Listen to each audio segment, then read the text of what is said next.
بسم اللہ الرحمن الرحیم۔ السلام علیکم۔ ربیع الاول جہاں اللہ کے رسول صلی اللہ علیہ وسلم کی پیدائش اور ولادت کا مہینہ ہے، وہیں پر ربیع الاول آپ صلی اللہ علیہ وسلم کی وفات اور دنیا سے رخصت ہو جانے کا بھی مہینہ ہے۔ حجۃ الوداع سے واپسی کے بعد آپ صلی اللہ علیہ وسلم نے سفر آخرت کی تیاری شروع فرما دی اور تسبیح و تحمید اور توبہ و استغفار میں مشغول ہو گئے۔ سب سے پہلے جس سے آپ علیہ السلام کو اپنی وفات کا قریب آ جانا منکشف ہوا، وہ اللہ تعالیٰ کا یہ ارشاد ہے جو کہ قرآن کریم کے 30ویں پارے میں سورہ نصر کی صورت میں موجود ہے، اذا جاء نصر اللہ والفتح سے لے کر آخر تک۔ چنانچہ اس کے بعد آپ صلی اللہ علیہ وسلم اٹھتے بیٹھتے چلتے پھرتے توبہ استغفار اور اللہ جل شانہ کی تعریف اور توصیف کے اندر مصروف رہتے۔ ماہ سفر کے اخیر عشرہ میں آپ صلی اللہ علیہ وسلم ایک بار رات کو اٹھے اور اپنے غلام ابو موہبہ کو جگایا اور فرمایا کہ مجھے یہ حکم ہوا ہے کہ اہل بقیع ان کے لیے استغفار کروں۔ وہاں سے واپس تشریف لائے تو آپ کا مزاج ناساز ہو گیا، سر مبارک میں درد اور بخار کی شکایت پیدا ہو گئی۔ یہ ام المومنین میمونہ رضی اللہ تعالی عنہا کی باری کا دن تھا اور بدھ کا روز تھا۔ اسی حالت میں آپ باری باری ازواج مطہرات کے یہاں تشریف لے جاتے رہے۔ جب مرض میں شدت ہوئی تو ازواج مطہرات سے اجازت لے کر ام المومنین حضرت عائشہ رضی اللہ تعالی عنہا کے یہاں تشریف لائے اور دوشنبہ کے روز حضرت عائشہ رضی اللہ تعالی عنہا کے حجرہ میں منتقل ہوئے اور آئندہ دوشنبہ یعنی سوموار کو حضرت عائشہ رضی اللہ تعالی عنہا ہی کے حجرے میں رحلت فرما کر عالم آخرت کی طرف چلے گئے۔ 13 یا 14 روز آپ علیل رہے، جس میں سے آخری ہفتہ کی تیمارداری حضرت عائشہ کے حصے میں آئی۔ ایک روایت میں ہے کہ جب حضرت جبریل سورہ نصر یعنی اذا جاء نصر اللہ لے کر نازل ہوئے تو نبی کریم صلی اللہ علیہ وسلم نے فرمایا کہ اے جبریل، اس صورت میں مجھے اپنی موت کی اطلاع دی گئی ہے۔ جبریل امین نے کہا کہ وَلَلْآخِرَةُ خَيْرٌ لَكَ مِنَ الْأُولَى۔ اسی علالت میں آپ کو اسود عنسی، مسیلمہ کذاب اور طلیحہ اسدی مدعیان نبوت اور لوگوں کے ارتداد کی خبر معلوم ہوئی۔ آپ نے مرتدین سے جہاد کی وصیت اور تاکید فرمائی اور اسود عنسی کی سرزنش کے لیے انصار کی ایک جماعت روانہ فرمائی۔ آپ کی وفات سے ایک روز پیشتر اسود عنسی قتل کیا گیا۔ صحیح بخاری میں عائشہ صدیقہ رضی اللہ تعالی عنہا سے مروی ہے کہ آپ مرض الوفات میں یہ فرماتے تھے کہ یہ اسی زہر کا اثر ہے جو میں نے خیبر میں کھایا تھا۔ بخاری کی دوسری روایت میں ہے کہ آپ کی عادت شریفہ یہ تھی کہ جب بیمار ہوتے تو معوذات یعنی سورہ اخلاص، سورہ فلق اور سورہ ناس پڑھ کر اپنے اوپر دم کرتے اور پھر اپنا ہاتھ تمام بدن پر پھیر لیتے۔ عائشہ صدیقہ فرماتی ہیں کہ میں آپ کی آخری علالت میں معوذات پڑھ کر آپ پر دم کرتی، مگر برکت کے لیے آپ ہی کا دست مبارک آپ کے بدن پر پھیر دیتی۔ اسی بیماری میں آپ نے حضرت سیدۃ النساء فاطمہ رضی اللہ تعالی عنہا کو بلایا اور سرگوشی کی۔ حضرت فاطمہ رو پڑی، اس کے بعد کچھ اور سرگوشی کی تو ہنس پڑی۔ ام المومنین سیدہ عائشہ کہتی ہیں کہ ہم نے آپ کی وفات کے بعد حضرت فاطمہ سے اس کا سبب دریافت کیا تو یہ کہا کہ اول آپ نے مجھ سے یہ فرمایا کہ جبریل مجھ سے ہر سال رمضان میں قرآن کا 1 مرتبہ دور کیا کرتے تھے، اس مرتبہ 2 مرتبہ دور کیا، میرا خیال ہے کہ اسی بیماری میں میری وفات ہوگی۔ یہ سن کر میں رو پڑی۔ بعد ازاں آپ نے یہ ارشاد فرمایا کہ میرے گھر والوں میں تو تم سب سے پہلے مجھ سے آ کر ملو گی۔ یہ سن کر میں ہنس پڑی۔ چنانچہ 6 مہینے بعد ہی حضرت سیدۃ النساء فاطمہ الزہرا رضی اللہ تعالی عنہا اس عالم سے رحلت فرما گئیں۔ ایک روایت میں ہے کہ آپ نے دوسری بار یہ فرمایا کہ تو بہشت یعنی جنت کی تمام عورتوں کی سردار ہوگی۔ وفات سے 4 یوم پہلے جب مرض وفات میں شدت ہوئی تو جو لوگ حجرہ نبوی میں حاضر تھے ان سے فرمایا کہ کاغذ قلم دوات لے کر آؤ تاکہ تمہارے لیے ایک وصیت نامہ لکھوا دوں، اس کے بعد تم گمراہ نہیں ہوگے۔ یہ سن کر اہل مجلس اختلاف کرنے لگے۔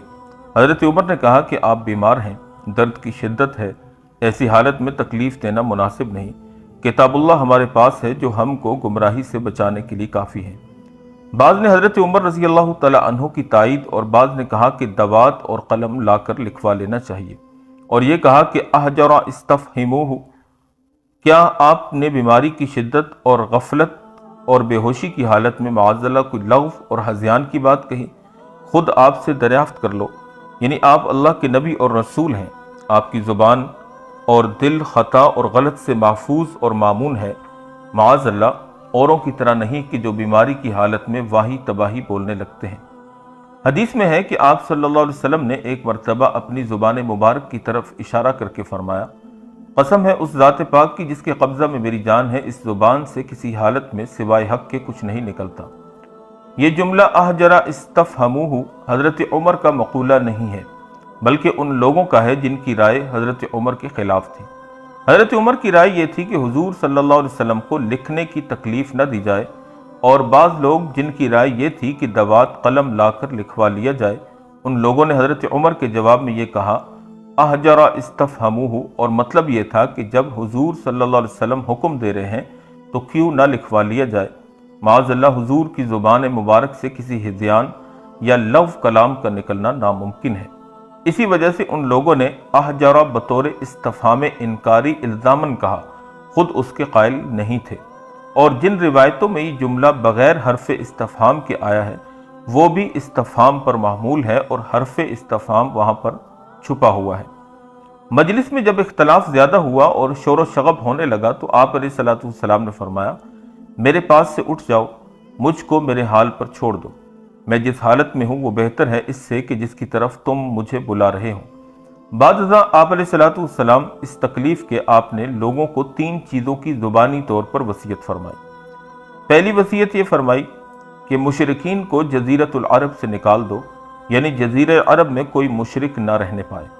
دوسرا فرمایا کہ وفود کو رخصت کے وقت ہدیہ وغیرہ دیا کرو جس طرح کہ میں دیا کرتا تھا، اور تیسری روایت کے بارے میں راوی کہتا ہے کہ میں بھول گیا۔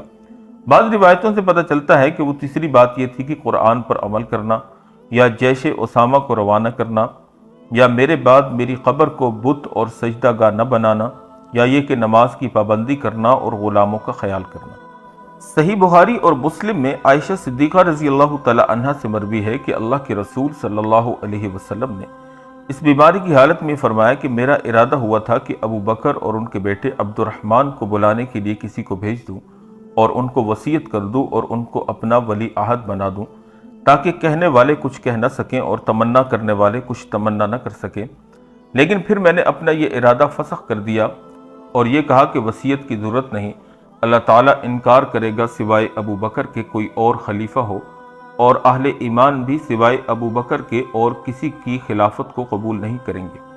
ایک روایت میں یہ الفاظ آئے ہیں معاذ اللہ ان یختلف الناس علی ابی بکر، یعنی اللہ کی پناہ کے لوگ ابو بکر کی خلافت میں اختلاف کریں۔ جس مجلس میں قرطاس کا واقعہ پیش آیا اور لوگوں کے اختلاف کی وجہ سے آپ علیہ الصلوۃ والسلام نے یہ فرما دیا کہ میرے پاس سے اٹھ جاؤ، پیغمبر خدا کے سامنے اختلاف اور شور مناسب نہیں، لوگ اٹھ کر چلے گئے۔ لوگوں کے چلے جانے کے بعد آپ صلی اللہ علیہ وسلم نے آرام فرمایا۔ ظہر کی نماز کے وقت جب طبیعت کو کچھ سکون ملا اور مرض کی شدت میں کچھ افاقہ ہوا تو ارشاد فرمایا کہ 7 مشکیں پانی کی میرے سر پر ڈالو، شاید کچھ سکون ہو اور میں لوگوں کو وصیت کر سکوں۔ چنانچہ آپ پر پانی کی 7 مشکیں ڈالی گئیں۔ اس طرح غسل سے آپ کو ایک طرح کا سکون ہوا اور آپ حضرت عباس اور حضرت علی رضی اللہ تعالی عنہما کے سہارے مسجد تشریف لائے اور نماز ظہر پڑھائی۔ نماز کے بعد آپ نے خطبہ دیا، یہ آپ صلی اللہ علیہ وسلم کا آخری خطبہ تھا۔ یہ صحیح بخاری کی روایت ہے، اور صحیح مسلم میں ہے کہ یہ خطبہ وفات سے 5 شب یعنی 4 روز پہلے تھا۔ ابن حجر عسقلانی فرماتے ہیں کہ اس حساب سے یہ خطبہ جمعرات کے روز ارشاد فرمایا۔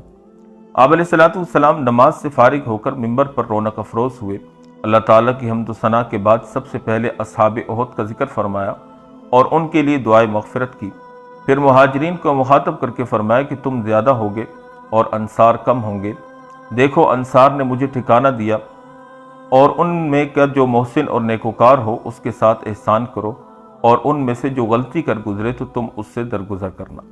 پھر فرمایا کہ اے لوگو، اللہ نے اپنے ایک بندہ کو اختیار دیا ہے کہ خواہ دنیا کی نعمتوں کو اختیار کرے یا خدا کے پاس کی نعمتوں یعنی آخرت کو اختیار کرے، لیکن اس بندہ نے خدا کے پاس کی نعمتوں کو یعنی آخرت کو اختیار کر لیا۔